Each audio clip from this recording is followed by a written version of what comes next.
코스피가 하루 만에 무너졌습니다. 장중지수가 8% 넘게 빠지면서 올해 들어 7번째 서킷 브레이커가 걸렸습니다. 그런데 이상합니다. 바로 이 폭락을 두고 시장에서는 정반대의 두 숫자가 동시에 나오고 있습니다. 하나는 코스피 6천 붕괴, 다른 하나는 코스피만 돌파. 같은 시장, 같은 하락을 보면서 어떻게 이렇게 반대되는 전망이 나오는 걸까요? 이번 폭락은 상승장의 끝일까요? 아니면 일만을 향한 마지막 공포일까요? 지난 1에서 2년 한국 증시를 끌어올린 엔진은 딱 하나였습니다. 바로 AI와 반도체입니다. 전 세계가 AI에 돈을 쏟아붓고 그 AI에는 반도체가 필요했습니다. 그 반도체를 만드는 대표 기업이 삼성전자와 SK하이닉스였고요. 그래서 구조는 단순했습니다. 글로벌 AI 투자가 늘고 반도체 수요가 늘고 두 회사 실적이 좋아지고 외국인 돈이 들어오고 코스피가 올랐습니다. 그런데 이 엔진에 처음으로 의심이 붙기 시작했습니다. AI에 그렇게 많은 돈을 쓰는데 정말 그만큼 벌고 있느냐? 이 한 문장이 시장을 흔들었습니다. 여기서 한국 증시의 약점이 드러납니다. 바로 쏠림입니다. 코스피 상승을 삼성전자와 SK하이닉스, 사실상 두 종목이 끌고 왔습니다. 올라갈 때는 강력한 힘이지만 반대로 이 둘이 흔들리면 지수 전체가 더 빠르게 무너집니다. 실제로 이번에 그랬습니다. SK하이닉스가 하루 15% 넘게 빠졌고 삼성전자도 두 자릿수로 밀렸습니다. 두 종목이 빠지자 지수가 통째로 주저앉았습니다. 문제는 여기서 끝나지 않습니다. 지수가 흔들리자 외국인이 팔기 시작했습니다. 5월 초부터 두 달 넘게 외국인은 누적 100조 원 규모를 순매도한 것으로 집계됐습니다. 글로벌 시장이 불안해지면 외국인은 위험한 자산부터 정리합니다. 그리고 그들에게 한국 주식은 환율까지 얹힌 두 번 위험한 자산입니다. 진짜 무서운 건 지금부터입니다. 하락이 하락을 부르는 구조, 바로 강제 청산입니다. 많은 투자자들이 돈을 빌려 주식을 삽니다. 이걸 신용, 레버리지라고 부릅니다.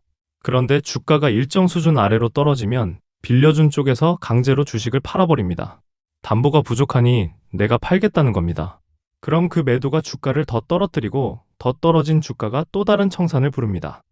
공포가 공포를 먹고 커지는 구조입니다. 여기에 환율이 기름을 붓습니다.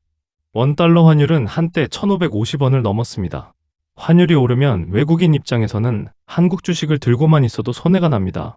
그래서 더 팔고 팔면 원화가 더 약해지고 약해지면 또 팝니다. 국제 유가까지 들썩이면 기업 비용과 물가 부담이 커지고 외국인 수급은 더 불리해집니다. 지금 시장이 두려워하는 건 바로 이 악순환입니다. 그래서 최악의 시나리오는 이렇게 정리됩니다. 만약 글로벌 AI 투자가 실제로 둔화되고 반도체 실적 전망까지 꺾인다면 이번 폭락은 단순한 조정이 아니라 하락장의 시작일 수 있습니다. 그 끝에 등장하는 숫자가 바로 코스피 6천입니다. 주가는 며칠 만에 무너졌습니다. 그런데 기업의 이익 전망까지 같은 속도로 무너진 건 아닙니다. 이번 하락의 핵심 단어는 실적 부진이 아니라 피크아웃 우려였습니다. 피크아웃, 어려운 말 같지만 뜻은 간단합니다. 이익이 줄었다가 아니라 이익이 계속 늘긴 하는데 늘어나는 속도가 곧 정점을 찍는 것 아니냐는 걱정입니다. 즉, 시장은 실적이 나빠진 뒤에 떨어진 게 아닙니다. 실적이 나빠질 가능성부터 먼저 가격에 반영한 겁니다. 여기서 꼭 기억하실 게 있습니다. 주가가 떨어진 것과 기업의 가치가 무너진 것은 같은 말이 아닙니다. 그럼 반대편 숫자만은 어디서 나온 걸까요? 근거 없는 낙관이 아닙니다. 조건부입니다. 첫째, AI 투자가 반도체에서 끝나지 않는다는 점입니다. 데이터 센터를 지으려면 전력이 필요합니다. 전력을 끌어오려면 전력망과 발전, 원전, 전력기기가 필요합니다. 열을 식히려면 냉각 시스템이 필요하고 장비를 실어 나르려면 조선과 기계가 움직입니다. 그리고 이 모든 인프라를 실제로 만들어 파는 나라 중 하나가 바로 한국입니다. 한국은 AI를 쓰는 소비자가 아니라 AI 인프라를 공급하는 나라가 될 수 있다는 관점입니다. 둘째, 반도체 사이클이 정말 끝났느냐는 점입니다.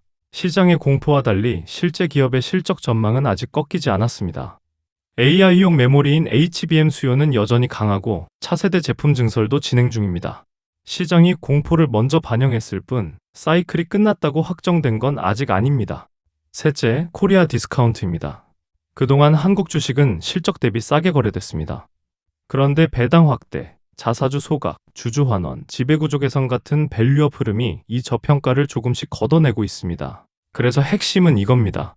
코스피 1만은 삼성전자 하나 오른다고 만들어지는 숫자가 아닙니다. 반도체에서 시작된 성장이 전력, 원전, 조선, 기계, 금융으로 퍼져나갈 때 열리는 숫자입니다. 그래서 지금 우리가 봐야 할 건 지수의 오늘 등락이 아닙니다. 방향을 알려줄 세 가지 신호입니다. 첫 번째, 글로벌 빅테크의 AI 투자입니다. 마이크로소프트, 알파벳, 아마존, 메타. 이들의 설비 투자 계획이 유지되거나 늘어나면 반도체 수요의 바닥은 단단합니다. 반대로 투자 계획이 줄기 시작하면 공포 시나리오 쪽에 무게가 실립니다. 두 번째, 삼성전자와 SK하이닉스의 앞으로의 실적입니다. 지난 분기 실적은 이미 주가에 반영됐습니다. 중요한 건 다음 주 문양, HBM과 메모리 가격, 그리고 영업이익 전망입니다. 이 숫자가 유지되면 피크아웃은 기울하는 쪽이 힘을 얻습니다. 세 번째, 환율과 외국인입니다. 원달러 환율이 안정되고 외국인이 순매도에서 순매수로 돌아서는지, 이 둘이 바뀌면 한국 증시의 가장 무거운 짐 두 개가 동시에 가벼워집니다.